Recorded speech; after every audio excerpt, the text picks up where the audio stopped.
નમસ્કાર વિદ્યાર્થી મિત્રો, ગુજરાત માધ્યમિક શિક્ષણ બોર્ડ દ્વારા આયોજિતનું હાર્દિક સ્વાગત છે. આપણું જે નવો અભ્યાસક્રમ આવ્યો છે ધોરણ 12 સાયન્સનો એનસીઈઆરટીનો, એના મેથ્સમાં ચેપ્ટર નંબર 1 સંબંધ અને વિધેય અંગે આપણે ચર્ચા કરીશું. આજે આપણો 5મા નંબરનો ભાગ છે. આની આગળના જે 4 ભાગ છે એમાં પહેલા ભાગમાં આપણે સંબંધ વિશે ચર્ચા કરી, સંબંધના પ્રકાર, સામ્ય સંબંધ તે અંગે. બીજો જે ભાગ છે એમાં વિધેય, એમાં એક વિધેય, વ્યાપ્ત વિધેય અંગે ચર્ચા કરી. ત્રીજો જે ભાગ હતો એમાં સંયોજિત વિધેય અને વ્યસ્ત સંપન્ન વિધેય અંગે આપણે ચર્ચા કરી અને એની એક્સરસાઇઝ કરી. ચોથો જે ભાગ છે એમાં દ્વિક ક્રિયાઓ વિશે શીખ્યા. એમાં જૂથનો નિયમ, ક્રમનો નિયમ, તટસ્થ ઘટક, વ્યસ્ત ઘટક એટલે કે વ્યસ્ત સંપન્ન ઘટક એ અંગે ચર્ચા કરી. હવે આ બધાનું સંયોજન કરી અને જે આપણે પ્રકીર્ણ સ્વાધ્યાય છે એ પ્રકીર્ણ ઉદાહરણ અને પ્રકીર્ણ એક્સરસાઇઝ અને એના હેતુલક્ષી પ્રશ્નો એ અંગે આજે આપણે ચર્ચા કરીશું. તો જોઈએ પ્રકીર્ણ ઉદાહરણ. પ્રકીર્ણ ઉદાહરણ એમાં પહેલું ઉદાહરણ છે, ગણ એ ધન પૂર્ણાંકોની ક્રમયુક્ત જોડોનો ગણ છે.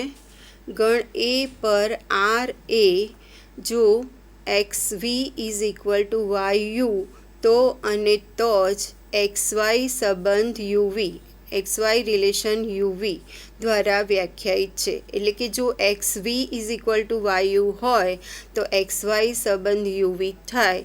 એ રીતે એ સંબંધ આપેલો છે. આપણે સાબિત કરવાનું છે કે R એ સામ્ય સંબંધ છે. હવે કોઈ પણ જે સંબંધ છે એને સામ્ય સંબંધ સાબિત કરવું હોય તો એના માટે આપણે 3 જે ક્રિયા છે એ કરવાની છે. એમાંથી આપણે જે પહેલું લઈએ છીએ કે XY રિલેશન XY, કારણ કે અહીંયા XY = YX થાય જ, એટલે for every XY belongs to A, XY = YX એટલે કે XY સંબંધ XY. પોતાની ને પોતાની સાથે જેમ સિમ્પલ હોય તો X રિલેશન X, એ જ રીતના અહીંયા ક્રમયુક્ત જોડ છે એટલે કે XY રિલેશન XY, XY સંબંધ XY. તો આર જે સંબંધ છે એ સ્વવાચક છે, એ સાબિત થઈ ગયું. હવે આપણે સાબિત કરીશું કે આ જે સંબંધ છે એ સંમિત છે. તો સંમિત સાબિત કરવા માટે આપણે XY સંબંધ UV લઈશું અને આપણે સાબિત કરીશું UV સંબંધ XY. તો XY સંબંધ UV છે એટલે કે આપણી જે આપ્યું છે એ પરથી XV = YU થશે. હવે આને ચેન્જ કરી દો સાઈડને, બંને સાઈડને, એટલે રાઇટ હેન્ડ સાઈડને લેફ્ટ હેન્ડ સાઈડ લઈ આવો, લેફ્ટ હેન્ડ સાઈડને રાઇટ હેન્ડ સાઈડ. તો UY = VX થઈ જાય. તો આના પરથી UV સંબંધ થઈ જશે XY. એટલે કે જે વ્યાખ્યા છે આપણને જે આપી છે સંબંધની કે XY સંબંધ UV ક્યારે થાય તો XV સંબંધ YU હોય, XV = YU હોય ત્યારે. એટલે અહીંયા UV રિલેશન XY ક્યારે થાય તો UY = VX થઈ ગયું સાબિત. એટલે UV સંબંધ XY. આપણે લીધું હતું XY સંબંધ UV અને આપણને મળ્યું UV સંબંધ XY, એટલે કે R સંમિત સંબંધ છે. હવે ત્રીજી ક્રિયા રહી સામ્ય માટે કે R પરંપરિત છે એવું આપણે સાબિત કરીશું. તો એના માટે આપણે 3 ક્રમયુક્ત જોડ લઈશું, XY, UV અને AB. પહેલાં આપણે લઈશું XY સંબંધ UV, એટલે XY સંબંધ UV લઈશું એટલે કે XV = YU થશે અને UV સંબંધ AB લઈશું એટલે કે UB = VA થશે. આના પરથી વાયને નીચે લઈ આવો અને આ સાઈડથી વીને આ સાઈડ લઈ આવો તો X/Y = UV અને તે જ રીતના અહીંયા U/V = A/B થઈ જશે. X/Y = U/V અને U/V = A/B. બંનેની U/Vની કિંમત સરખાવો તો X/Y = A/B. ક્રોસ મલ્ટિપ્લિકેશન લઈએ તો XB = YA. આપણને મળે છે XB = YA. તો આના પરથી XY સંબંધ થઈ જશે AB. XB is equal to Y એ થઈ ગયું, એટલે કે એક્સ વાય સંબંધ એ બી. આપણે લીધું હતું એક્સ વાય સંબંધ યુવી અને યુવી સંબંધ એ બી, અને આપણને મળ્યું એક્સ વાય સંબંધ એ બી. એટલે કે આપણે સિમ્પલ લઈએ તો એક્સ સંબંધ વાય હોય અને વાય સંબંધ ઝેડ લઈએ અને એક્સ સંબંધ ઝેડ મળે તો આર છે પરંપરિત કહેવાય. તો અહીંયા ક્રમયુક્ત જોડ છે, એટલે આપણે 3 જોડ લીધી હતી, એક્સ વાય સંબંધ યુવી, યુવી સંબંધ એ બી, અને આપણને મળ્યું એક્સ વાય સંબંધ એ બી. માટે આર પરંપરિત સંબંધ છે. આર આપણે આગળ જોયું કે સ્વવાચક છે, સંમિત છે અને પરંપરિત છે, ત્રણે ત્રણનું પાલન કરે છે. માટે આ જે સંબંધ છે એને કહેવાય છે સામ્ય સંબંધ છે. કોઈ પણ સંબંધને સામ્ય સંબંધ સાબિત કરવો હોય તો આ ત્રણેયનું પાલન થવું જોઈએ, સ્વવાચક, સંમિત અને પરંપરિત. બીજું આપણે એક ઉદાહરણ લઈશું, ઉદાહરણ 43. ધારો કે એક્સ ઇઝ ઇક્વલ ટુ ગણમાં 1 થી 9 સભ્યો છે, 1 2 3 4 5 6 7 8 9. એક્સ પર આપણને 2 સંબંધ આપેલા છે, R1 અને R2, જે નીચે મુજબ વ્યાખ્યાયિત છે. તો આપણે સાબિત કરવાનું છે કે R1 is equal two R2. R1 પહેલો સંબંધ છે, R1 is equal to X Y, X minus Y એ 3 વડે વિભાજ્ય છે. અને R2 સંબંધ છે, એક્સ વાય એ 147નો ઉપગણ છે, અથવા એક્સ વાય એ 258નો ઉપગણ છે, અથવા એક્સ વાય એ 369નો ઉપગણ છે. આપણે અહીંયા સાબિત કરવાનું છે કે R1 is equal two R2. તો સૌથી પહેલાં આપણે R1 ઉપગણ R2 સાબિત કરીશું અને ત્યારબાદ R2 ઉપગણ R1 સાબિત કરીશું. એટલે કે બંને એકબીજાના ઉપગણ હોય તો R1 અને R2 સરખા થઈ જાય. એટલે સૌથી પહેલાં આપણે સાબિત કરીશું R1 ઉપગણ R2. એનું સોલ્યુશન જોઈએ. સૌથી પહેલાં આપણે R1માં એક ક્રમયુક્ત જોડ લઈશું, x Y belongs to R1. તો R1માં આપણને આપ્યું છે કે x Y belongs to R1 ક્યારે થાય, તો એક્સ માઇનસ વાય એ 3 વડે વિભાજ્ય છે. એટલે એક્સ માઇનસ વાય એ 3નો ગુણક થઈ જાય, 3 વડે વિભાજ્ય છે, એટલે x minus y is equal to 3k કહી શકીએ આપણે. એટલે એક્સ માઇનસ વાય એ 3નો ગુણક છે. હવે એક્સ વાય ઉપગણ 147 થઈ જશે, કારણ કે તમે અહીં જોઈ શકો છો કોઈ પણ બેનો તફાવત, આમાં કોઈ પણ 2 ઘટક લેશો, પહેલાં બીજાનો તફાવત, એટલે કે 4 - 1 3 થઈ જશે, 7 - 4 પણ 3 થઈ જશે. તો આ 3નો થઈ જશે ગુણક. એ જ રીતના એક્સ વાય ઉપગણ 258 છે, તો આમાં પણ કોઈ પણ 2 ઘટકનો તફાવત તમે લો, 5 - 2 તો 3 થશે, 8 - 5 પણ 3 થશે, જે 3નો ગુણક થઈ જશે. એ જ રીતના એક્સ વાય ઉપગણ 369, 6 - 3 is equal to 3, 9 - 6 is equal to 3. એટલે આ જે કોઈ પણ 2 ક્રમનો તફાવત લો તો તમને 3નો ગુણક મળે છે. તો આના પરથી એક્સ માઇનસ વાય એ 147નો ઉપગણ થઈ ગયો, એક્સ વાય એ 147નો ઉપગણ થઈ ગયો. એ જ રીતે ક્રમયુક્ત જોડ એક્સ વાય એ 258નો ઉપગણ છે. એ જ રીતે એક્સ વાય એ 369નો ઉપગણ છે.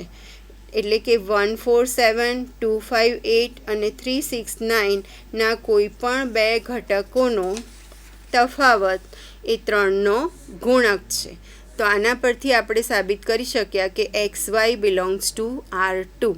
3નો ગુણક છે, એટલે કે આપણે R1માં પણ લીધું હતું કે એક્સ માઇનસ વાય એ 3નો ગુણક છે. તો આમાં પણ તમે કોઈ પણ 2નો તફાવત લો તો એ 3નો ગુણક આવે છે, એટલે કે x Y belongs to R2. તો આના પરથી સાબિત થઈ ગયું કે R1 ઉપગણ R2. હવે આપણે એનાથી ઊંધું જઈશું, કોઈ ઘટક લઈશું ક્રમયુક્ત જોડ R2માં, એટલે કે x Y belongs to R2, અને આપણે સાબિત કરીશું x Y belongs to R1, એટલે કે R2 ઉપગણ R1. તો x Y belongs to R2, તો R2 સંબંધ કઈ રીતના વ્યાખ્યાયિત છે, તો એક્સ વાય ઉપગણ 147 અથવા એક્સ વાય ઉપગણ 258 અથવા એક્સ વાય ઉપગણ 369. આ R2 વ્યાખ્યાયિત છે, આપણને આપેલ છે. તો આના પરથી પણ તમે જોઈ શકો છો કે આમાં કોઈ પણ 2 ક્રમનો કોઈ પણ બે નંબરનો તમે તફાવત લેશો તો એ 3 થશે, એટલે કે 3નો ગુણક થઈ જશે. તો x માઇનસ વાય એ 3 વડે વિભાજ્ય છે, એટલે કે x Y belongs to R1.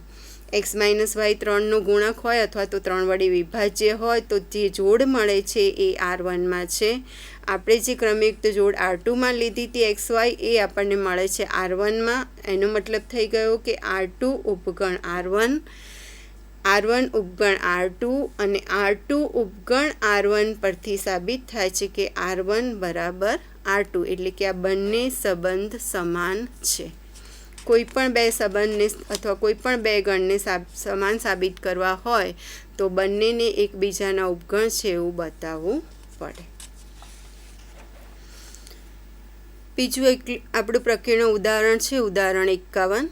વિધેય f ક્લોઝ ઇન્ટરવલ 0π/2 થી આરનું વિધેય છે. fx બરાબર sin x છે અને એક વિધેય છે. એ જ રીતના બીજું વિધેય છે g, 0 થી π/2 ક્લોઝ ઇન્ટરવલથી આરનું વિધેય છે. gx બરાબર cos x છે, એ પણ એક વિધેય છે. આપણે સાબિત કરવાનું છે કે f પ્લસ g એક વિધેય નથી. f એક છે, g એક છે, પરંતુ f પ્લસ g એક નથી એવું આપણે સાબિત કરવાનું છે. આપણે આના માટે 11thમાં જોઈ ગયા છો, બે વિધેયનો સરવાળો, બે વિધેયની બાદબાકી, બે વિધેયનો ગુણાકાર. એમાં f a થી bનું વિધેય હોય, g આપણે લીધા હતા b થી cનું અથવા a થી rનું અને b થી rનું હોય તો f plus g, f minus g, f into g A a છેદ b થી rના વિધેય થતા હતા. તો આના પરથી આ a છે અને આ b છે, તો આ બંનેનો જે છેદ ગણ થઈ જશે એ 0 થી π/2, એટલે કે f પ્લસ g એ 0 થી π/2 થી rનું વિધેય છે. હવે f પ્લસ gx એટલે કે fx પ્લસ gx, તો fx is equal two sin x છે અને gx is equal two cos x, એ બંને વેલ્યુ આપણે અહીં મૂકીશું. હવે આપણો જે પ્રદેશ છે 0 થી π/2, તો આપણે f પ્લસ g 0 શોધીશું અને આપણે f પ્લસ g π/2 શોધીશું અને આપણે ચેક કરીશું કે બંનેની વેલ્યુ સમાન છે કે નહીં. તો સૌથી પહેલાં આપણે 0 મૂકીએ. f પ્લસ g 0, તો sin 0 પ્લસ cos 0. sin 0ની વેલ્યુ થઈ જશે 0 અને cos 0ની વેલ્યુ થશે 1, એટલે કે 0 પ્લસ 1 ઇઝ ઇક્વલ ટુ 1. એ જ રીતના આપણે બીજી વેલ્યુ લઈશું π/2, f પ્લસ g π/2 એટલે કે sin π/2 પ્લસ cos π/2. sin π/2 1 થશે અને cos π/2 0 થશે, એટલે કે 1 પ્લસ 0 ઇઝ ઇક્વલ ટુ 1. અહીંયા આપણે વેલ્યુ ડિફરન્ટ લઈએ છીએ પણ આપણને આન્સર સેમ મળે છે, એટલે કે આન્સરનું રિપીટેશન થાય છે. એટલે f પ્લસ g 0ની વેલ્યુ પણ 1 મળે છે, f પ્લસ g π/2ની વેલ્યુ પણ 1 મળે છે. એટલે અનેકમાંથી એકમાં એરો જાય છે, એટલે કે f અનેક એક વિધેય થશે, એટલે કે એક વિધેય નથી. માટે f પ્લસ g એક વિધેય નથી. એ આપણું સાબિત થઈ ગયું. હવે આપણે એક્સ્ટ્રા લઈએ છીએ, MCQમાં પણ પૂછી શકાય. a ઇઝ ઇક્વલ ટુ 1 2 3 છે, તો 1 2ને સમાવતા સામ્ય સંબંધોની સંખ્યા ખાલી જગ્યા છે. તો 1 2ને સમાવતા સામ્ય સંબંધો આપણે શોધીશું તો એ 2 મળશે. પહેલાં આપણે S1, હવે આપણી પાસે 3 ઘટક છે, સામ્ય સંબંધ બનાવવો છે, એટલે કે 1 1 2 2 3 3 તો આવશે જ. હવે આપણે એમાં 1 2ને સમાવવાનો છે, એટલે કે 1 2 લઈએ તો એનું ઊંધું 2 1 પરંપરિત માટે, અને એટલે આ સ્વવાચક થઈ જશે, સંમિત પણ થઈ જશે અને પરંપરિત પણ થઈ જશે. 1 2નું ઊંધું 2 1 એ આપણે સંમિત સાબિત કરવા માટે લેવું પડે અને 3 3નું પાલન થશે, એટલે S1 સામ્ય સંબંધ થઈ જશે. હવે આમના સિવાય આપણે કોઈ સપોઝ બીજી પેર ઉમેરીએ 1 3, તો 3 1 લઈએ તો એ મૂકીશું તો સંબંધ સામ્ય સંબંધ થશે નહીં. એટલે બધી આપણે પેર આખો S2 બરાબર A ક્રોસ A લઈ લઈશું તો એ સામ્ય સંબંધ થશે અને એમાં 1 2 આવી જશે. એટલે કે S2 is equal two A cross A, 1 1 2 2 3 3 1 2 1 3 2 1 2 3 અને 3 1 અને 3 2. આટલા જે ઘટક છે S2 આ બંને સામ્ય સંબંધ છે, એટલે કે A = 1 2 3 હોય તો 1 2 ને સમાવતા સામ્ય સંબંધની સંખ્યા 2 થશે. S1 = બ્રેકેટમાં 1 1 2 2 3 3 1 2 અને 2 1 અને બીજો S2 એટલે કે આખો A × A. હવે આપણે લઈએ છીએ પ્રકીર્ણ સ્વાધ્યાય. પ્રકીર્ણ સ્વાધ્યાય 1 એનો ચોથો એક્ઝામ્પલ છે.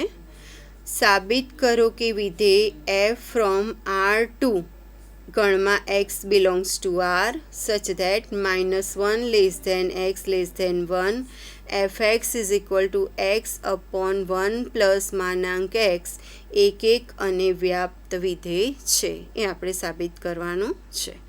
તો એક અને વ્યાપ્ત વિધેય છે સાબિત કરવા માટે પહેલાં આપણે એક સાબિત કરવું હોય તો fx1 = fx2 લઈશું અને આપણે સાબિત કરીશું x1 = x2.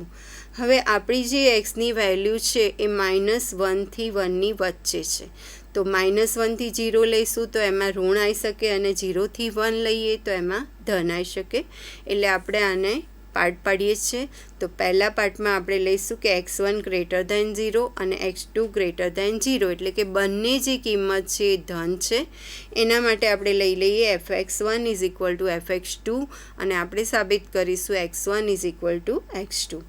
હવે આપણો જે fx છે એ x/1 પ્લસ માનાંક x છે. માનાંક xમાં x > 0 હોય તો માનાંક x = x થાય અને જો x < 0 હોય તો માનાંક x = -x થાય. એ આપણે આગળ જોઈ ગયા.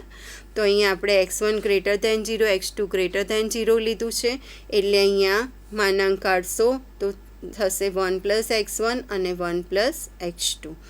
ક્રોસ મલ્ટિપ્લિકેશન લઈ લો તો x1 બ્રેકેટમાં 1 + x2 એટલે કે x1 + x1 x2.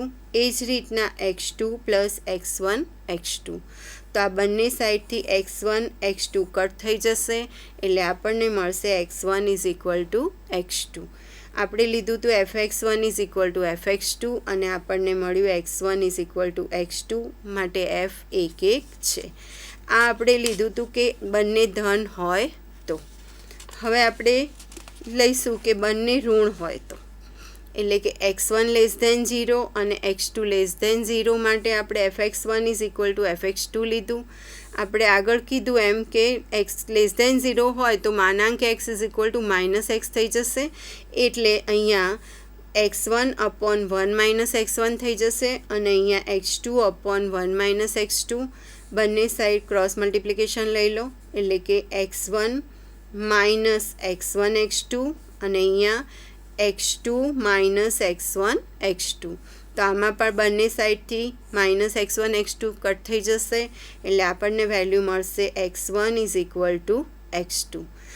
આપણે > લીધું તો પણ આપણને fx1 = fx2 = x1 = x2 મળ્યું. < લીધું તો પણ આપણને fx1 = fx2 પરથી x1 = x2 મળ્યું એટલે કે f 1 1 વિધેય થશે. હવે ત્રીજી પણ શક્યતા છે કે એક ધન હોઈ શકે અને બીજું ઋણ હોઈ શકે. હવે એક ધન હોય અને બીજું ઋણ હોય તો બંને સરખા થાય જ નહીં. એટલે કે સપોઝ x1 > 0 લઈએ અને x2 < 0 લઈએ તો x1 ≠ x2 એટલે કે fx1 ≠ fx2 થઈ જશે માટે f 1 1 વિધેય છે. તો આપણે આ પહેલું સાબિત કર્યું કે f 1 1 વિધેય છે. હવે આપણે સાબિત કરીશું f વ્યાપ્ત વિધેય છે. આપણે yની જે વેલ્યુ છે એ -1 થી 1ની વચ્ચે છે એટલે કે y belongs to open interval -1 to 1. તો આપણે y belongs to 0 થી 1 લઈશું. આના બે પાર્ટ પાડીશું 0 થી 1 અને -1 થી 0 એટલે કે y belongs to 0 થી 1 તથા y belongs to -1 થી 0. વ્યાપ્ત છે એવું સાબિત કરવા માટે આપણે fx = y લઈ લઈશું. આ ધન છે એટલે અહીંયા માનાંક કાઢશો તો પ્લસ આવશે એટલે fx = x/1 + x = y. આના પરથી ચોકડી ગુણાકાર કરશો તો x = y + xy. xવાળા ટર્મ એક સાઈડ લઈ લો, એટલે કે એક્સ વાયને લેફ્ટ હેન્ડ સાઈડ લઈ આવો, એક્સ કોમન કાઢો તો બ્રેકેટમાં રહેશે 1 minus y is equal to y. તો આના પરથી એક્સની વેલ્યુ મળે છે વાય અપોન 1 માઇનસ વાય, જ્યાં વાય નોટ ઇક્વલ ટુ 1. આપણી વાયની વેલ્યુ ઓપન ઇન્ટરવલ છે એટલે એમાં 1 પણ નહીં આવે અને -1 પણ નહીં આવે. હવે આપણે ધન લીધું હતું એ જ રીતના આપણે ઋણ લઈએ છીએ. વાય બિલોંગ્સ ટુ -1 થી 0, f x is equal to y, x less than 0 છે એટલે અહીંયા -x, ક્રોસ મલ્ટિપ્લિકેશન કરો અને એક્સને સૂત્રનો કરતા બનાવો તો એમાં મળે છે આપણને વાય અપોન 1 પ્લસ વાય. તો આ જે એક્સની વેલ્યુ છે એ આપણે એફ એક્સમાં મૂકીશું તો f x is equal to y થઈ જશે. એ આપણે એકનું લઈને ચેક કરીએ. એફ એક્સની વેલ્યુ આપણને મળી હતી વાય અપોન 1 માઇનસ વાય, એ આપણે લઈએ છીએ એક્સની જગ્યાએ. હવે આપણી જે એફ એક્સની ફોર્મ્યુલા હતી એ એક્સ અપોન 1 પ્લસ એક્સ ધન માટે વિચારીએ છીએ આપણે, એટલે y upon 1 minus y upon 1 plus y upon 1 minus y. 1 minus y છે એ એલસીએમ આવી જશે એટલે ઉપર રહેશે વાય, નીચે રહેશે 1 minus y plus y is equal to y upon 1 minus y plus y. તો આ જે વાય છે કટ થઈ જશે એટલે આપણો f x is equal to y થઈ ગયું. માટે એફ વ્યાપ્ત વિધેય છે. એફ એક વિધેય પણ છે એ સાબિત કર્યું આપણે, અને વ્યાપ્ત વિધેય છે એ પણ સાબિત થયું. તો આગળ આપણે વ્યાખ્યામાં જોઈ ગયા છે કે એફ એક અને વ્યાપ્ત હોય તો એફને વ્યસ્ત સંપન્ન વિધેય કહેવાય છે. આ જ રીતે આપણે એક એક્સ્ટ્રા સમ લઈએ છીએ. આ ઇમ્પોર્ટન્ટ સમ છે. સાબિત કરો એફ એ આરથી -1 to 1 open interval F x is equal to 10⁻x minus 10⁻x upon 10⁻x plus 10⁻x વ્યસ્ત સંપન્ન વિધેય છે અને એફ ઇન્વર્સ શોધવાનું છે, એટલે કે એનો વ્યસ્ત પણ શોધવાનું છે. તો આ જે વિધેય આપેલું છે એને વ્યસ્ત સંપન્ન સાબિત કરવા માટે આપણે પહેલાં એફ એક છે અને એફ વ્યાપ્ત છે એવું સાબિત કરીશું, અને એના પરથી f x is equal to y લઈ અને એનો વ્યસ્ત શોધીશું. તો આપણે બે વેલ્યુ લઈએ છીએ. For every x1 x2 belongs to R માટે F X 1 is equal to F X 2. આપણી જે એફ એક્સની ફોર્મ્યુલા છે એમાં લેફ્ટ હેન્ડ સાઈડ આપણે એક્સની જગ્યાએ x1 અને રાઇટ હેન્ડ સાઈડ એક્સની જગ્યાએ x2. તો 10⁻x1 minus 10⁻x1 upon 10⁻x1 plus 10⁻x1 is equal two 10⁻x2 minus 10⁻x2 upon 10⁻x2 plus 10⁻x2 મળશે. હવે આપણે આનો યોગ વિયોગ પ્રમાણ લઈએ છીએ. યોગ વિયોગ પ્રમાણ એટલે અંશમાં બંનેનો સરવાળો થશે અને છેદમાં બાદબાકી થશે, એટલે ઉપર આ બંનેનો સરવાળો, સપોઝ આ એ છે ને બી છે તો ઉપર a પ્લસ બી અને નીચે a માઇનસ બી, એ જ રીતે રાઇટ હેન્ડ સાઈડ. તો યોગ વિયોગ પ્રમાણ લઈશું એટલે અંશમાં બંનેનો સરવાળો થશે. 10⁻x1 minus 10⁻x1 plus 10⁻x1 plus 10⁻x1 નીચે બંનેની બાદબાકી થશે એટલે કે 10⁻x1 માઇનસ 10⁻x1 આ બંને પ્લસ હતા તો બંને માઇનસ થઈ જશે. Minus 10⁻x1 minus 10⁻x1 is equal to similarly right hand side. તો આના પરથી તમે જોઈ શકો છો કે એક ટર્મ આપણું અહીંયા કટ થઈ જશે. 10 જે x1 વાળું છે માઇનસ x1 વાળું ઉપર એ ટર્મ કટ થઈ જશે એટલે કે 10 માં માઇનસ છે અને આ પ્લસ છે. નીચે પ્લસવાળું 10⁻x1 કટ થઈ જશે. આ બાજુ પણ એ જ રીતના અહીંયા 10⁻−x2 વાળું ટર્મ કટ થશે અંશમાં અને છેદમાં 10⁻x2 વાળું. તો ઉપર બે ટર્મ વધશે અને નીચે પણ બે ટર્મ રહેશે. બંને સેમ છે 10⁻x1 10⁻x1 એટલે 2 ટાઈમ્સ 10⁻x1. નીચે બંને માઇનસ છે એટલે -2 times 10⁻−x1 is equal to 2 અહીંયા એ જ રીતના 10⁻x2 અને -2 બ્રેકેટમાં 10⁻−x2. આ બંને કટ થઈ જશે ઉપર નીચે, એટલે આપણને આ 10^x1/10^-x1 રહેશે અને અહીંયા 10^x2/10^-x2 આધાર સરખા છે, આને ઉપર લઈ જશો તો માઇનસનું પ્લસ થઈ જશે, એટલે કે 10^x1 + x1 એટલે કે આપણને મળશે 10^2x1 = 10^2x2. બંનેના આધાર સરખા છે તો ઘાતને સરખાવો, એટલે કે 2x1 = 2x2, બંને સાઈડથી 2 કટ થઈ જશે એટલે આપણને મળશે x1 = x2. આપણે લીધું હતું fx1 = fx2 અને આપણને અહીંયા મળ્યું x1 = x2, માટે f એક વિધેય છે એ સાબિત થઈ ગયું.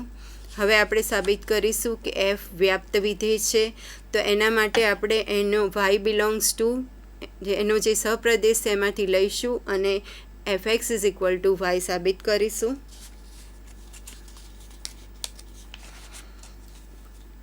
f એક વિધેય છે આપણે સાબિત થઈ ગયું.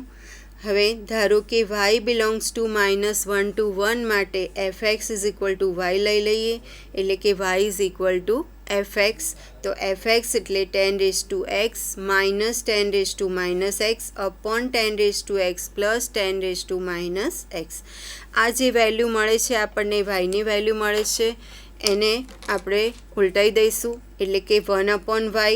તો આ અંશ છે છેદમાં જતો રહેશે અને છેદ છે અંશમાં, એટલે કે 1/y = 10^x plus 10^-x upon 10^x minus 10^-x. ફરીથી આનું આપણે યોગ વિયોગ પ્રમાણ લઈશું, એટલે કે અંશમાં આવશે 1 + y, છેદમાં આવશે 1 - y. આમાં તમે યોગ લેશો તો 10^x plus 10^-x plus 10^x minus 10^-x અને વિયોગ લેશો તો 10^x plus 10^-x minus 10^x minus plus 10^-x અને એનું સિમ્પ્લિફિકેશન આવશે 2 times 10^x upon 2 times 10^-x. આપણે આગળ જોયું તે પ્રમાણે. તો આ બંને સાઈડથી 2 કટ થઈ જશે અને આધાર સરખા છે એટલે અંશમાં જશે તો સરવાળો થઈ જશે માઇનસ છે એટલે. તો અહીંયા x -x એટલે x plus x એટલે 10^2x. આ વેલ્યુ આપણને મળે છે 1 + y upon 1 - yની. આપણે એક્સને સૂત્રનો કરતાં બનાવવાનો છે, એટલે બંને સાઈડ આપણે log લઈશું અને એનો બેઝ રાખીશું 10. એટલે આની બંને સાઈડ આપણે log લઈશું, તો log 1 + y upon 1 - y base 10 લઈશું, કારણ કે ત્યાં 10^2x હતું તો ઘાત આગળ આવી જશે એટલે 2x આગળ આવી જશે અને log 10 બેઝ 10 log 10 બેઝ 10ની વેલ્યુ થઈ જશે 1, એટલે અહીંયા રહેશે ખાલી 2x. તો 2x = log બ્રેકેટમાં 1 + y upon 1 - y base 10. તો આના પરથી x = 1/2 log 1 + y upon 1 - y base 10. આ 1/2 logની આગળ જે હોય એને ઘાતમાં લઈ જઈ શકાય, એટલે અહીંયા (1/2) કરીશું તો એને વર્ગમૂળમાં લખી શકાય, એટલે x = log વર્ગમૂળમાં 1 + y upon 1 - y મળે છે. હવે આપણે fx = y સાબિત કરીશું. તો આપણી જે fxની ફોર્મ્યુલા છે કે 10^x, તો xની વેલ્યુ લઈ લો 10^log √1 + y upon 1 - y. એ જ રીતના 10^log અહીંયા માઇનસ હતું તો એ માઇનસને આપણે કાઢવું હોય તો આને ઇન્ટરચેન્જ કરી દો, એટલે કે અંશને છેદમાં અને છેદને અંશમાં, એટલે અહીંયા 1 - y upon 1 + y. નીચે એ જ રીતના 10^log √1 + y upon 1 - y plus 10^log base 10 √1 + y upon 1 - y. હવે 10^log છે અને બંનેનો બેઝ છે 10, એટલે આ નીકળી જશે, એટલે અંશમાં રહેશે આટલું જ ટર્મ રહેશે બંને સાઈડ. 10^log અને બેઝ 10 છે એ નીકળી જશે, લોગનો નિયમ છે, એટલે અહીંયા રહેશે √1 + y upon 1 - y minus √1 - y upon 1 + y √1 + y upon 1 - y plus 1 minus y upon 1 plus y. તો બંને સાઈડ અંશ અને છેદમાં એલસીએમ લઈ લો. √1 માઇનસ વાય અને 1 પ્લસ વાય એલસીએમ આવશે. તો અહીંયા √1 પ્લસ વાય √1 પ્લસ વાય એટલે સ્ક્વેર રૂટ નીકળી જશે, એટલે 1 પ્લસ વાય રહેશે. તે જ રીતે આ બંનેનું મલ્ટિપ્લિકેશન કરશો તો 1 માઇનસ વાય, આગળ માઇનસ સાઇન છે, અહીં નીચે છેદમાં 1 પ્લસ વાય અને પ્લસ છે 1 માઇનસ વાય. હવે તમે આ બ્રેકેટ કાઢશો તો અહીંયા રહેશે 1 plus y minus 1 plus y, 1 1 cut થઈ જશે એટલે 2y. નીચે 1 plus y plus 1 minus y, y y cut થઈ જશે એટલે કે 2. તો 2y અપોન 2 એટલે y, એટલે fx is equal to y થઈ ગયું. માટે f વ્યાપ્ત વિધેય છે. એક અને વ્યાપ્ત હોવાથી એફને વ્યસ્ત સંપન્ન વિધેય કહેવાય છે અને એના વ્યસ્તનું અસ્તિત્વ છે. એટલે કે F inverse x is equal two આપણે આગળ જે આવ્યું તો એક્સની વેલ્યુ એ 1/2 log બ્રેકેટમાં 1 plus x upon 1 minus x base 10 અથવા log √1 plus x upon 1 minus x base 10 પણ કહી શકાય. આ રીતે જે 10⁻x છે એની જગ્યાએ તમે કોઈ પણ વેલ્યુ લઈને 7⁻x લઈ શકો, 5⁻x લઈ શકો. અંશમાં પ્લસ હોય તો માઇનસ લઈ શકાય અને નીચે માઇનસ હોય તો પ્લસ લઈ શકાય. તો આ ટાઈપના જે છે એની થોડી પ્રેક્ટિસ જોઈશે. એટલે આ ઇમ્પોર્ટન્ટ સમ છે. તો 10⁻xની જગ્યાએ તમારે હોમવર્કમાં 10ની જગ્યાએ 5 લેવાનું છે અને અંશમાં પ્લસ હોય તો માઇનસ અને છેદમાં માઇનસ હોય તો પ્લસ લઈ અને સાબિત કરવાનું છે કે આ વ્યસ્ત સંપન્ન છે અને એનો વ્યસ્ત શોધવાનો છે. તો એ પ્રેક્ટિસ કરશો. હવે એનાથી આપણે આગળ જઈશું. એક્સ્ટ્રા સમ છે આપણો. એફ એ આરથી આરનું ચિહ્ન વિધેય છે જે આપણે 11thમાં જોઈ ગયા. ચિહ્ન વિધેયમાં 3 કિંમત આવશે એફએક્સની, -1, 0 અને 1. -1 ક્યારે આવે તો એક્સની <0 હોય ત્યારે, અને x = 0 હોય ત્યારે 0, x > 0 હોય ત્યારે 1. અને બીજું વિધેય છે મહત્તમ પૂર્ણાંક વિધેય g from r to r, gx બરાબર બોક્સ x. તો આપણે FOG અને GOF શોધવાનું છે. આ સમ પણ ઇમ્પોર્ટન્ટ છે. ચિહ્ન વિધેય અને મહત્તમ પૂર્ણાંક વિધેય, FOG અને GOF શોધો. સૌથી પહેલાં આપણે FOG અને GOF ક્યાંથી ક્યાંના વિધેય છે ચેક કરીશું. તો F આરથી આર અને G પણ આરથી આર છે, એટલે કે FOG પણ આરથી આરનું વિધેય થશે અને GOF પણ આરથી આરનું થશે. હવે આપણે FOGX શોધીશું અને GOFX શોધીશું. પહેલાં લઈશું આપણે FOGX, એટલે કે F બ્રેકેટમાં GX. GX એટલે મહત્તમ પૂર્ણાંક વિધેય છે, એટલે GX = બોક્સ x આવશે. હવે બોક્સ એની આગળ છે F. બોક્સ એક્સમાં આપણને ખબર છે કે એની જે વેલ્યુ છે -1 થી માઇનસ આગળ જઈએ 0ની વચ્ચે, તો એની વેલ્યુ થશે -1. 0 થી 1ની વચ્ચે જઈશું તો આવશે 0 અને 1 થી 2ની વચ્ચે જઈશું તો આવશે 1. હવે આપણું જે અહીંયા એફ છે ચિહ્ન વિધેય છે, એટલે એમાં 3 જ કિંમત છે -1, 0 અને 1. એટલે જ્યારે આપણે એક્સની વેલ્યુ છે એ -1 કરતાં નાની એટલે કે <0 લઈશું તો આપણને વેલ્યુ મળશે -1. અને x belongs to close interval 0 થી 1, એટલે 0 લઈશું તો 0 મળશે, 0.5 લઈશું તો પણ 0 મળશે. એટલે કે x belongs to close interval 0 થી 1 અને અહીંયા ઓપન ઇન્ટરવલ આવશે. 1 ના આવી શકે, 0.9 સુધી તમે લેશો તો પણ એનો આન્સર મળશે 0. અને >= 1 લેશો એટલે આપણને ત્યાં <0 છે, એટલે આપણે અહીંયા 1 લેવાનું છે, કારણ કે લેસ ધેન માટે લઈ લીધું આપણે, <0 માટે <0 થી 1 સુધી લઈ લીધું અને અહીંયા 1 અને 1 થી મોટી કિંમત, તો આપણને મળશે એની વેલ્યુ 1. એટલે આમ તમને મળે છે FOGX. FOGXની 3 કિંમત થાય છે -1, 0 અને 1. -1 ક્યારે થાય તો x <0 હોય ત્યારે, 0 ક્યારે થાય તો x બિલોંગ્સ ટુ 0 અથવા તો 0 > x <1. અહીંયા ક્લોઝ અને અહીંયા ઓપન ઇન્ટરવલ. અને 1 ક્યારે થશે તો x > 1. આપણે શોધ્યું FOGX. એ જ રીતના આપણે શોધીશું જીઓ એફએક્સ. તો જીઓ એફએક્સ સંયોજિત વિધેય છે અને એફઓજીએક્સ પણ સંયોજિત વિધેય છે. તો જીઓ એફએક્સ એટલે જી બ્રેકેટમાં એફએક્સ. હવે એફએક્સ એટલે ચિહ્ન વિધેય છે. એની 3 કિંમત હતી -1, 0 અને 1. એ આપણે જીમાં મૂકવાની છે. એટલે પહેલાં આપણે લઈશું G-1, G0 અને G1. -1 ક્યારે? તો x <0 હોય ત્યારે, x = 0 હોય ત્યારે 0 અને x > 0 હોય ત્યારે 1. હવે આપણી જીની ફોર્મ્યુલા છે બોક્સ એક્સ, એટલે કે અહીંયા G-1 તો બોક્સમાં -1, G0 તો બોક્સમાં 0 અને G1 તો બોક્સમાં 1. તો આપણે જાણીએ છીએ કે બોક્સમાં -1 એટલે -1 થઈ જાય, જે આપણે 11thમાં જોઈ ગયા છે મહત્તમ પૂર્ણાંક વિધેય. બોક્સમાં 0 હોય તો 0 થઈ જાય અને બોક્સમાં 1 હોય તો 1 થઈ જાય. એટલે કે x < 0 હોય તો જીઓ એફએક્સ = -1, x = 0 હોય તો જીઓ એફએક્સ = 0 થશે અને x > 0 હોય તો જીઓ એફએક્સ = 1 થશે. તો તમે જોઈ શકો છો કે આ ચિહ્ન વિધેય મળે છે, એટલે કે જીઓ એફએક્સ = એફએક્સ. આ રીતે તમે ઘણા બધા વિધેય એફ અને જી લઈ અને એફઓજી અને જીઓએફ શોધી શકો છો.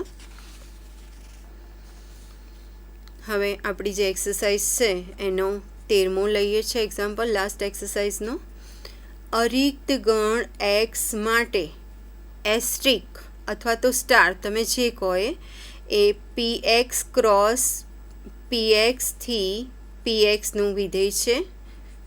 a*b = a - b યોગ b - a થી વ્યાખ્યાયિત છે for every ab belongs to px.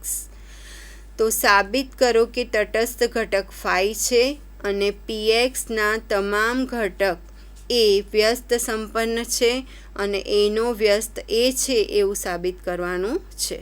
અહીંયા અરિક્ત ગણ એક્સ એટલે કે એક્સ ખાલી ગણ નથી અને પીએક્સ એટલે કે એનો પાવર સેટ છે, ઘાતગણ.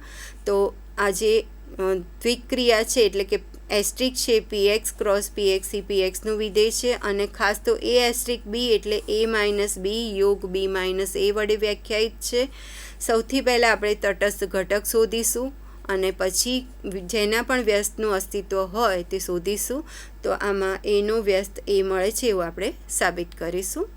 હવે આપણી પાસે a*b એટલે કે a - b યોગ b - a છે for every a belongs to px માટે.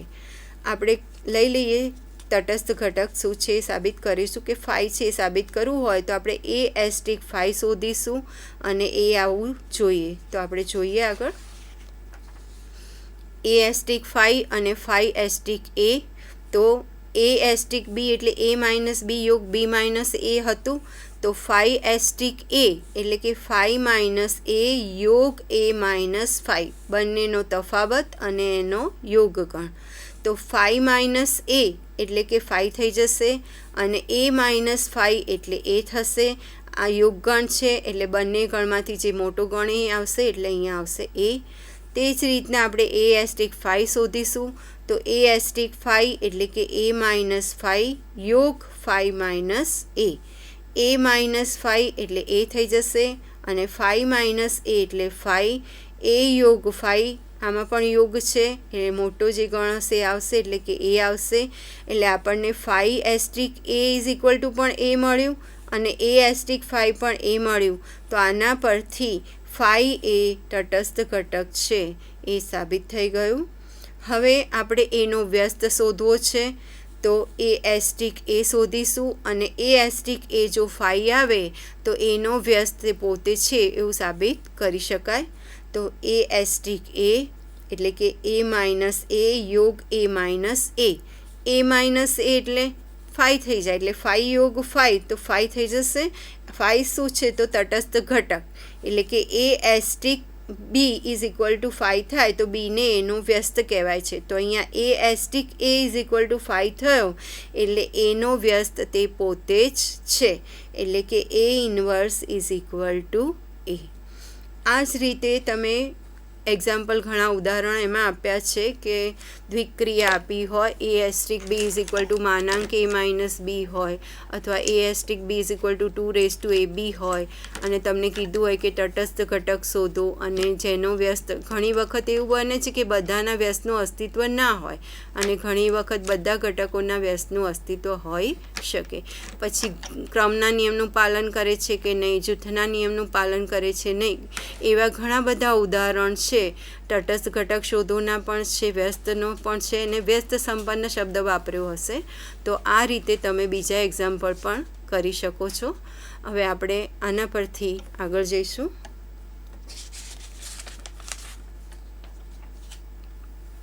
આ એક એક્સ્ટ્રા એક્ઝામ્પલ છે. એ ઇઝ ઇક્વલ ટુ ગણમાં 0 1 2 3 4 5 પર વ્યાખ્યાયિત દ્વિક્રિયા એ બી બિલોંગ્સ ટુ એ માટે A asterisk B is equal to A બીને 6 વડે ભાગતા મળતી શેષ. આ એ એસ્ટ્રિક બી આ રીતે વ્યાખ્યાયિત છે કે બંનેનો ગુણાકાર કરવાનો અને એને 6 વડે ભાગી અને જે શેષ મળે એ એનો જવાબ. તો આના માટેનું કોષ્ટક બનાવવાનું છે અને એના પરથી તટસ્થ ઘટક શોધવાનો અને જેનો વ્યસ્ત મળે તે શોધવાનો છે. તો એસ્ટ્રિક એ ક્રોસ એથી એનું વિધેય છે. એ ક્રોસ એ એટલે એ અને એનો ક્રોસ એટલે ક્રમયુક્ત જોડ બનશે. 0 0 0 1 0 2 0 3 0 4 0 5 એ રીતે 1 સાથે 2 સાથે 3 સાથે 4 સાથે અને 5 સાથે. અને એ એસ્ટ્રિક બી એટલે કે એ બીને 6 વડે ભાગતા મળતી શેષ. હવે સૌથી પહેલાં આના માટેનું આપણે કોષ્ટક બનાવીશું. તો કોષ્ટક બનાવવા માટે અહીંયા આપણી પાસે જેટલા ઘટકો છે એ આ રીતે લખવાના છે રોમાં અને કોલમમાં અને અહીંયા એસ્ટ્રિક લેવાનું છે. એ આપણે જોઈએ. એસ્ટ્રિક માટેનું ટેબલ અહીંયા લખવાનું એસ્ટ્રિક. આપણી પાસે જેટલા ઘટક છે 0 1 2 3 4 5 એ જ રીતના અહીંયા રોમાં અને કોલમમાં 0 1 2 3 4 અને 5. હવે આપણને અહીંયા એ એસ્ટ્રિક બી એટલે આપ્યું છે કે એ બીને 6 વડે ભાગતા મળતી શેષ. A asterisk B is equal to A બીને 6 વડે ભાગતા મળતી શેષ એવું આપણને આગળ આપેલું છે. એનો ઉપયોગ કરીને આપણે આ ટેબલ બનાવીએ છીએ. તો પહેલાં આપણે અહીંયા લઈશું 0 એસ્ટ્રિક 0 તો બંનેનો ગુણાકાર થશે 0. તો 0ને 6 વડે ભાગતા મળતી શેષ એટલે 0. તો આ પહેલું જે રો છે એમાં બધામાં તમે ગુણાકાર કરશો તો 0 આવશે એટલે આ બધા ઘટકોમાં અહીંયા આવશે 0. તે જ રીતે અહીંયા આડી રો અને ઊભી રો અહીંયા તમે જોશો તો 1 એસ્ટ્રિક 0 0 થઈ જશે. 1 અને 0નો ગુણાકાર 0. 0ને 6 વડે ભાગતા મળતી શેષ તો 0. એ જ રીતના 2 એસ્ટ્રિક 0 તો 2 ઇન્ટુ 0 એટલે 0. 0ને 6 વડે ભાગતા મળતી શેષ તો 0. એટલે આડું લાઇનમાં બધામાં 0 થઈ જશે 0 વાળીમાં અને ઊભીમાં પણ બધામાં 0. હવે આપણે જોઈએ છીએ 1 એસ્ટ્રિક 1 એટલે કે 1 ઇન્ટુ 1 તો 1ને 6 વડે ભાગતા મળતી શેષ. હવે 6થી જેટલી પણ નાની સંખ્યા હશે તો એમાં જે હશે એ જ જવાબ આવશે એટલે કે બંનેનો ગુણાકાર 1 થાય છે તો શેષ કેટલી રહેશે તો 1. એ રીતના 1 એસ્ટ્રિક 2 તો 1 ઇન્ટુ 2 એટલે 2 તો 2ને 6 વડે ભાગતા મળતી શેષ એટલે 2. એ જ રીતના આ બંનેનો ગુણાકાર 3 થશે તો 3ના 3. આ બંનેનો ગુણાકાર 4 થશે 4ના 4. આ બંનેનો ગુણાકાર 5 થશે 5ને 6 વડે ભાગતા મળતી શેષ એટલે કેટલા આવશે 5. એ જ રીતના અહીંયા 2 એસ્ટ્રિક 1 તો 2 ગુણ્યા 1 એટલે 2ને 6 વડે ભાગતા મળતી શેષ 2. 2 દુ 4 6થી નાના છે. 2 ઇન્ટુ 3 એટલે 6 થશે તો 6ને 6 વડે ભાગતા મળતી શેષ એટલે 0 થઈ જશે. એ જ રીતના 2 ઇન્ટુ 4 એટલે 8 થશે તો 8ને 6 વડે ભાગતા મળતી શેષ એટલે 2. અહીંયા 5 દુ 10 થશે 10ને 6 વડે ભાગતા મળતી શેષ તો જવાબ આવશે 4. એ જ રીતના તમે અહીંયા આગળ કોષ્ટક બનાવી શકો છો. લાસ્ટમાં આપણે જોઈએ 5 વાળું તો 5 ઇન્ટુ 1 એટલે 5 તો 5ને 6 વડે ભાગતા મળતી શેષ એટલે 5. 5 ઇન્ટુ 2 એટલે 10 તો 10ને 6 વડે ભાગતા મળતી શેષ થઈ જશે 4. 5 તરી 15, 6 દુ 12 એટલે 3 વધશે તો શેષ 3 થશે. 5 ચોક 20, 6 તરી 18 એટલે 2 શેષ વધશે. 5 5 25, 6 ચોક 24 એટલે 1 શેષ વધશે. આ તમારું થઈ ગયું કોષ્ટક.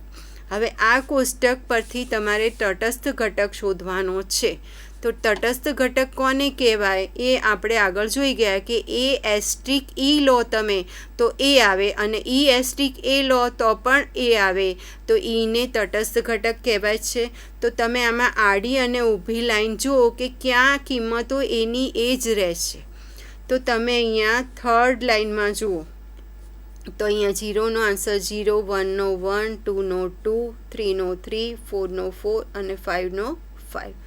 એ જ રીતના અહીંયા આ લાઈન જોશો તો 0નો 0, 1નો 1, 2નો 2, 3નો 3, 4નો 4, 5નો 5.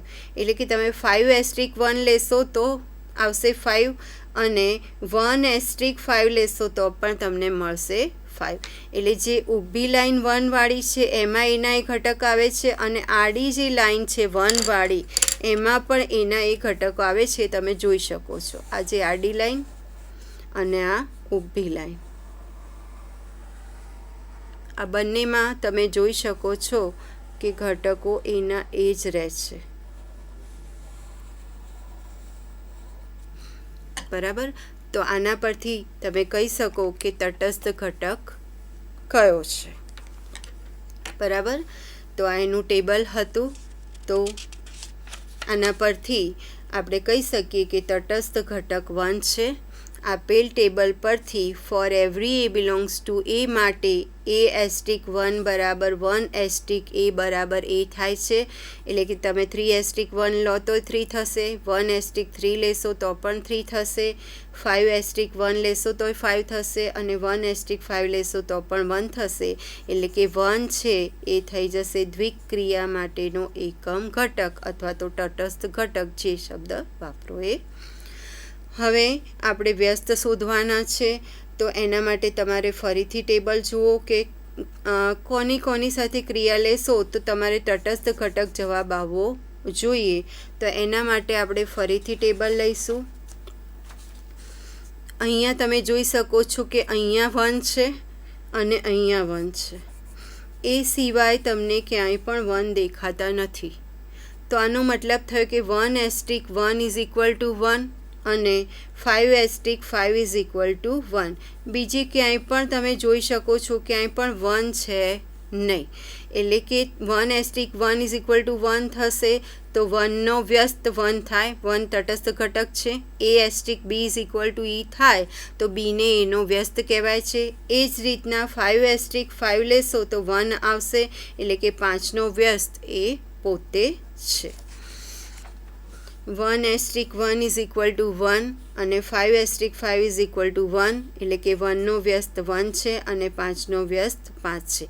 એટલે આ બે જ ઘટકના વ્યસ્ત મળે છે કે 1ના અને 5ના. એટલે કે ઘટકો 1 અને 5ને જ ફક્ત વ્યસ્ત મળે છે, બીજાને વ્યસ્ત મળતા નથી. આ જ રીતે તમારી જે એક્સરસાઇઝ છે, લાસ્ટ એક્સરસાઇઝ, એનો એક્ઝામ્પલ નંબર 14 છે. આ જ રીતે તમારે કરવાનો છે. એમાં ગણ આપ્યું છે 0, 1, 2, 3, 4, 5 પરની દ્વિક્રિયા આપી છે. A asterisk B, A plus B બંને A plus B less than 6 હોય તો અને A plus B minus 6, A plus B greater than or equal to 6 હોય તો. આમાં પણ તમારે પહેલાં ટેબલ બનાવવાનું, એના પરથી તટસ્થ ઘટક શોધવાનો અને જેના પણ વ્યસ્ત મળે એ એના વ્યસ્ત શોધવાના છે. એ તમારે હોમવર્કમાં લેવાનું છે. આ જ રીતના એ પ્લસ બી એટલે પહેલાંમાં આપણે ગુણાકાર કરતા હતા, આમાં બંનેનો સરવાળો કરવાનો છે અને જો એ સરવાળો 6થી નાનો હોય એ જોવાનું છે અને 6થી મોટો હોય તો એમાંથી 6 બાદ કરવાના, 6થી નાનો હોય તો એનો એ જ રાખવાનું છે. તો આ હોમવર્કમાં લઈશું આપણે અને નહીં ફાવે તો આપણે લાસ્ટમાં જોઈએ છે. હવે આપણે આ એક્સરસાઇઝ જે પ્રકીર્ણ સ્વાધ્યાય કર્યું અને આખું જે રિવિઝન આપણે લીધું એના પરથી હેતુલક્ષી પ્રશ્નો છે. અહીંયા આપણી પાસે હેતુલક્ષી પ્રશ્નો. આપણી જે નવી સિસ્ટમ છે એમાં હેતુલક્ષી પ્રશ્નો પૂછાય છે એ છે એમાં પહેલો જે હેતુલક્ષી પ્રશ્ન છે આપણો 2 ગણ આપ્યા છે a ઇઝ ઇક્વલ ટુ ગણમાં 1 2 3 અને b ઇઝ ઇક્વલ ટુ ગણમાં ABCD. તો આના પરથી તમે કહી શકો છો કે number of a is equal to m અને number of b is equal to n. તો એમાં કેટલા સભ્યો છે તો 3. એટલે તમે અહીંયા એના સભ્યોની સંખ્યા લખી શકો છો 3 એટલે કે m ઇઝ ઇક્વલ ટુ 3 અને બીના સભ્યોની સંખ્યા છે 4 એટલે number of b is equal two 4. હવે આમાંથી ઘણું બધું તમને MCQમાં પૂછી શકે. એમાં પહેલો તમને પૂછી શકે a થી b પરના સંબંધોની સંખ્યા. એ જે પહેલા ભાગ હતો એમાં આપણે જોઈ ગયા. તો a થી b પરના સંબંધોની સંખ્યાનું સૂત્ર છે 2 raise to number of a cross b. એટલે કે એમાં 3 ઘટક છે અને બીમાં 4 છે. તો 2 રેઝ ટુ 3 ઇન્ટુ 4 એટલે અહીંયા 3 ઇન્ટુ 4 છે એટલે અહીંયા થઈ જશે 2 રેઝ ટુ 12. પહેલાં આપણે અહીંયા 4 ઇન્ટુ 4 હતું એટલે 16 હતું. અહીંયા આપણી પાસે 2 રેઝ ટુ 3 અહીંયા 3 ઘટક છે અને 4 છે એટલે 3 ઇન્ટુ 4 તો 2 રેઝ ટુ 12. પછી બીજું છે a થી b પરના વિધેયોની સંખ્યા. આ આપણે 11thમાં આવતું હતું કે a થી b પરના વિધેયોની સંખ્યા. તો number of b raise to number of a. તો નંબર ઓફ b આપણી પાસે 4 છે એટલે કે 4 અને નંબર ઓફ a છે 3 એટલે 4 રેઝ ટુ 3. a થી b પરના સંબંધોની સંખ્યા. તો એની ફોર્મ્યુલા યાદ રાખજો 2 raise to number of a cross b. a થી b પરના વિધેયોની સંખ્યા. તો number of b raise to number of a અને a થી b પરના એક વિધેયોની સંખ્યા. તો NPM. અહીંયા તમારું જે m છે લેસ ધેન n છે એટલે NPM. તો n ઇઝ ઇક્વલ ટુ 4 અને m ઇઝ ઇક્વલ ટુ 3 એટલે 4p3 એટલે 4 ઇન્ટુ 3 ઇન્ટુ 2 એટલે તમને મળશે 24. અને બીજું આવે છે કે a થી b પરના વ્યાપ્ત વિધેયોની સંખ્યા. તો આમાં n ગ્રેટર ધેન m થાય છે એટલે કે વ્યાપ્ત વિધેય મળે નહીં. તો વ્યાપ્ત વિધેયની સંખ્યા થઈ જશે 0. બીજું જે હેતુલક્ષી પ્રશ્ન છે f એ r થી rનું વિધેય છે. fx is equal two sin x અને g એ 1 થી ઇન્ફિનિટી ઓપન ઇન્ટરવલથી rનું વિધેય છે. gx is equal two √x² + 1 હોય તો gO fx શોધવાનું છે. હવે તમને આમાં ઓપ્શન આપી શકે એટલે કે gO fxની વેલ્યુ આપે. એમાં અવ્યાખ્યાયિત શબ્દ આવે તો fx sin x છે એની રેન્જ છે -1 થી 1 ક્લોઝ ઇન્ટરવલ આપણને ખબર છે. અને આનો જે પ્રદેશ છે જીનો એ 1 થી ઇન્ફિનિટિવ છે એટલે કે RF એ જીના પ્રદેશનો ઉપગણ થતો નથી માટે GOFનું અસ્તિત્વ નથી. તો આ રીતે તમે ઘણા બધા MCQ આપણી જે પ્રશ્ન બેંક છે એમાંથી પણ સોલ્વ કરી શકો. બીજું લાસ્ટમાં આપણે એક લઈ લઈએ કે a is equal two AB આપ્યું છે. તો એ પરની કુલ દ્વિક્રિયાઓની સંખ્યા અને સમક્રમી દ્વિક્રિયાઓની સંખ્યા. તો કુલ દ્વિક્રિયાની number of a is equal to 2 થશે એટલે કુલ દ્વિક્રિયાઓની સંખ્યા તો n⁻n² એટલે કે n ઇઝ ઇક્વલ ટુ 2 છે તો 2⁴ એટલે 16 થશે. અને સમક્રમી દ્વિક્રિયાઓની સંખ્યા કીધું હોય તો એના માટેની ફોર્મ્યુલા છે n⁻n અથવા n⁻i. સિગ્મા-iની ફોર્મ્યુલા છે n⁻n બ્રેકેટમાં n+1/2. અહીંયા આપણી પાસે n2 છે એટલે 2 અને 2+1 એટલે 3. 2 2 કટ થઈ જશે 2⁻3 એટલે 8. આ રીતે તમે ઘણા બધા MCQ સોલ્વ કરી શકશો હેતુલક્ષી. નમસ્કાર વિદ્યાર્થી મિત્રો, આ સાથે આપણે આ ચેપ્ટર પૂર્ણ કરીએ છીએ. નમસ્કાર.